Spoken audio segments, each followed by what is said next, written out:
Hello, I am Baymax, your personal healthcare companion. Hey, Baymax, I didn't know you were still active. I heard a sound of distress. What seems to be the trouble?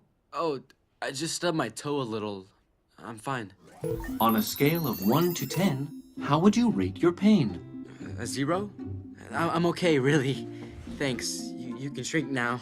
Does it hurt when I touch it? No, it's okay. No touching. I'm fine. Ow. You have fallen. You think? Thanks for talking to us. Thank you. I guess just to start off with, Big Hero 6, it came from obviously the Marvel family and all the rest of it. What made you, there's such a range of Marvel comics and Marvel properties. What made you pick this out of the massive? Its popularity. No, it is one of the more obscure properties in the Marvel universe. But to me, it started with the title. Just as simple as that? Yeah, because I had never read the comics as a kid. I grew up, my Marvel heyday, even though I've kind of read them my whole life, but the time I was most into comics was in the 70s. And Big Hero 6, I think the first issue is in 93, 94, something like that, mid-90s. So literally it was a title. And then I looked it up and saw a Japanese superhero team. And I thought, that's kind of cool. And then I got my hands on the books and read them. And I just fell in love with the characters. I thought they were very fun and just kind of goofy. And the tone was really cool. And you could tell that the creators just loved Japanese pop culture. And so do I, and so does everybody at Disney Animation. So it had all those elements, but plus, we really saw that you could have a really emotional story here with this 14-year-old super genius who loses his brother and this robot who becomes essentially a surrogate big brother and a healer. So even though it was pretty obscure, it had kind of all the makings of something great. Yeah. One thing I noticed about the voice cast was that they were very much chosen for character as opposed to being something like, a celebrity or something like that. You got like Alan Tudyk and you have James Cromwell as well. What was the selection process for that like? It's just our typical process where we have a casting director and once we've taken a couple cracks at the story reels, written and storyboarded a couple versions, we'll meet with her and go do character descriptions, and then she goes off and does what she does and starts bringing me choices, essentially, giving me lists to look over, and from those lists, we'll bring in actors to audition, and so it's a typical kind of typical process, and Baymax was the most difficult. I was really choosy. Why was that? Just because he was the core of it? I kind of had a specific thing, yes, and because he was the core of it, and I just had a specific thing, and I wasn't sure. I don't think I was able to articulate it. But when they brought up the idea of Scott Adsit, I was in because I loved Scott's performance on 30 Rock, and so he's quite different from 30 Rock. What was the thinking behind Scott Adsit? Because in 30 Rock he's this kind of like sheepish, just put upon, weathered. And this he's like this constantly upbeat type. So the thing I was really looking for, I felt like Baymax, because he's a healthcare companion, needed to have a voice that was calm and soothing. Now, but the trick with it is if you go too far with it, it can get creepy, like Hal in 2001. So I knew just the tone of Scott's voice felt like it was in the ballpark of what I was looking for. And so he came in and described the character, and we were just kind of brainstorming a little bit, and he brought up the idea of kind of having Baymax give you little weird pauses in between words as if he's processing information. That was his idea, almost like when you call those call centers and it sounds human but it's really not, it's a computer. That was all Scott, and so after that first time he came in and read, it was just it was the obvious choice. And the amazing thing about Scott is that he is a renowned improver. Yeah. Who could not improv at all with his character, because he's so scripted. Baymax is, he doesn't. Baymax as a character doesn't. He reacts in a certain kind of scripted way, a programmed way, and so it's a testament to Scott though, because he had such a narrow window with which to act in. But he was able to find nuance, amazing nuance actually, within that window. There are times, just by the way he put a pause in there, or put the emphasis on a syllable of a word that's a little odd, and he could do that and get laughs, and he could do it and get drama and pathos as well, and even like the blah blah blah blah, that was all Scott, and you know the way he read Harry Baby, that's all Scott. I mean, you know, and so it was such a gift to be able to work with a performer like that. Yeah, the action sequences I thought were really fantastic, and they really reminded me of you know, The Incredibles, in that like it was really had a real filmic quality to it. I mean, were there any inspirations for you when you were directing them? No, it wasn't. Other than we're action movie fans, and Chris Williams, who's my fellow director, loves The Road Warrior. It's like his favorite movie ever, and it is, and it has some of the best action films. And so we didn't really look at anything specifically. We actually looked at for the car chase. We looked at a lot of YouTube videos of stunt drivers with GoPros who were, you know, going around cities and doing crazy stunts and stuff like that. So, but this movie really gave us a chance to indulge our action movie fan. And the thing that was important to us was, though, that they all have a different feel. That they don't all feel the same. They all have to have a different sort of emotional quality to them. Like some of them are more kind of humorous. Some of them are just, you know, kind of pedal to the metal kind of action stuff, and then some are, you know, there's a lot of pathos in them, and kind of go for the jugular as far as, you know, it shocks you a little bit. This particular scene that I'm talking about, but there's a lot of drama to it. So we wanted them all to just have a different flavor. The character design of them, I mean, again, I really did like this film. The one that I wanted to talk about was the Pookie Mask, which was really, really dark. I mean, where did that come from? Oh man, it came from a piece of from the depths of my nightmare. I did a piece of art very early on when the villain was way different, and I did a painting where this villain, he was an old man, had a henchman, this hulking henchman in sort of you know, kind of sort of samurai armor, but he was wearing a kabuki mask just because I thought it was creepy and cool. And ultimately, the old man thing kind of went away, and everybody kind of gravitated towards that idea of like this kabuki masked guy. And then Shiun Kim and Jin Kim, our character designers, took that idea and incorporated it into the current version. And I do love sort of the simplicity, how he's mostly just black with this white and red. And you know, we actually thought we were going to really terrify people. You did. Well, and what's interesting, though, is in that scene in the warehouse where Hiro meets him for the first time. Yes. When we previewed the movie, we were really kind of concerned. We thought, man, this might be too intense for kids.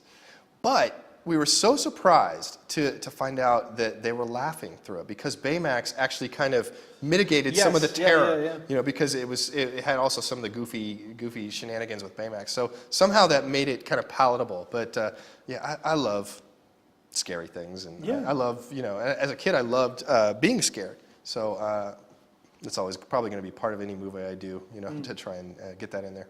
Cool. Final question: what are you working on next?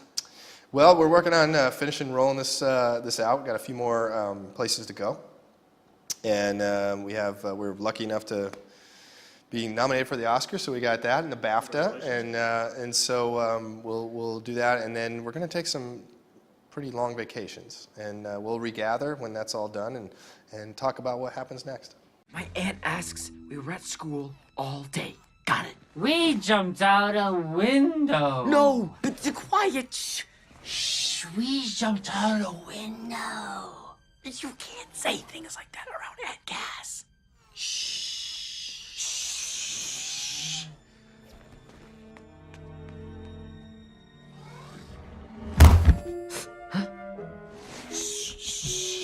Yeah?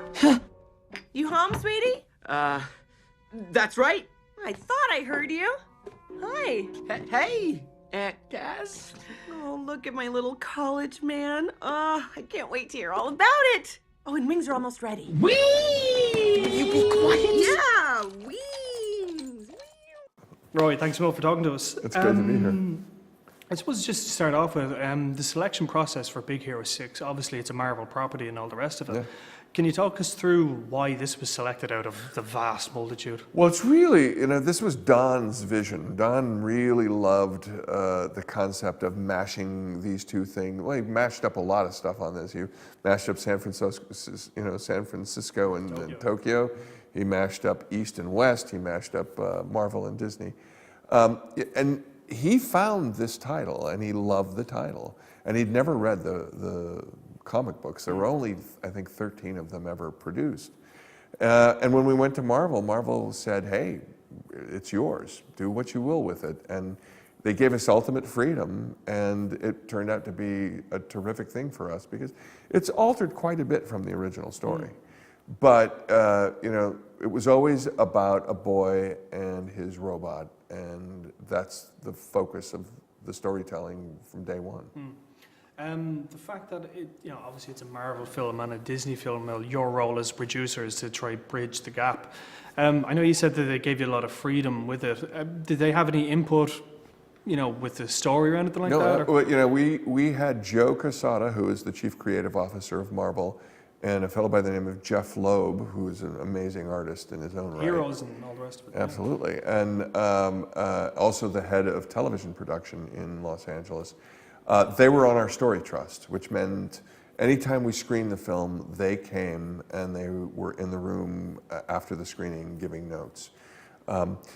It is a Disney animated film, and I always say it's a Disney animated film with Marvel DNA. I think that's the best way it could have gone, because if you're trying to serve two masters, it gets very difficult. I was going to say that, yeah, because the fact that, there are two completely different sensibilities in it. Marvel is very much action-based and Disney is... Yeah, but what's interesting is I found that Marvel has a process very similar to ours. They've got a brain trust in the sort. We have a story trust. And really, when I look at this film and I look at Marvel films, what I love about Marvel films is they have great heart. And I think this has great heart, They have great humor. I think this has great humor. They have great action. We have great action. So it was always a balance, and I think they go through the same thing. And having Joe and Jeff on the story, the story team, really made it, I think, advantageous for us. And I think you really got a sense of, that Disney animated film with Marvel DNA. The thing I noticed about the film was that there's a real great, an action component to it as well. And I was just curious, the production of the film, were you gearing towards, a younger audience, or, what was your, did you have an audience in mind? We were building the film for ourselves. We always build the film for ourselves, and fortunately, I think, Chris Williams, one of the directors, I think his inner self is around 7. My inner self is around 10. And Don is probably somewhere around 13. But at the same time, we always, I always say we want to hit audiences from 6 to 86. There's a lot of great physical humor in that plays actually for the adults as well as the kids. But there's also a lot of really bright intellectual humor. And oftentimes I think we actually underestimate kids, because I find kids laughing at some of the great adult lines too. I noticed that as well, actually, with the character, the Pookie Mask, was quite scary and all the rest of it. And that really, I remember when I was watching, I was thinking, God, kids are not they're gonna be terrified of that. But to speak about, have you seen it with kids? I didn't. No, I have not yet. Well, that is to me, that was one of the great things. We did a screening in June. Well, it was 50% animated. And that sequence specifically was the one that I was watching for. Unfortunately, that was 100% animated. I wanted to see if kids got scared. Yeah. They don't. Yeah, that was it. And the reason is Baymax. Baymax is the great equalizer. Yeah, he is, isn't he? And the kids fall in love, and they're following Baymax through that entire sequence when they're running through the warehouse. Baymax is what kids are following at that point.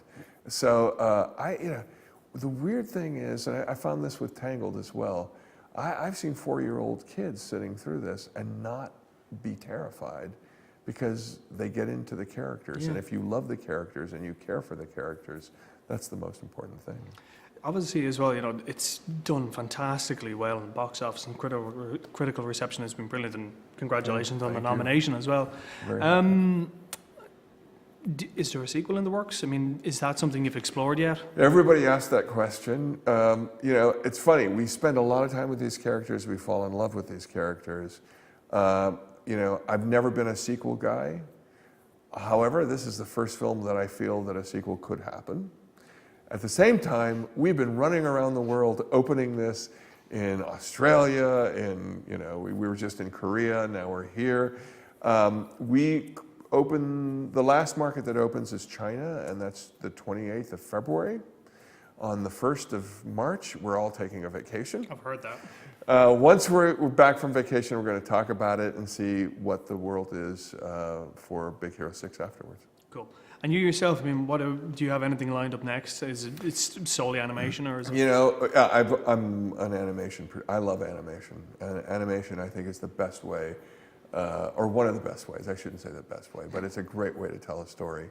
And I also love the family aspect of animation. You know, and when I say family aspect, I mean we are a repertory company. You know, and I could spend the rest of my life very happy working with Don and Chris and, you know, the story team at the studio. The studio is a great place to work, and I love it. Great stuff. Thank you very much.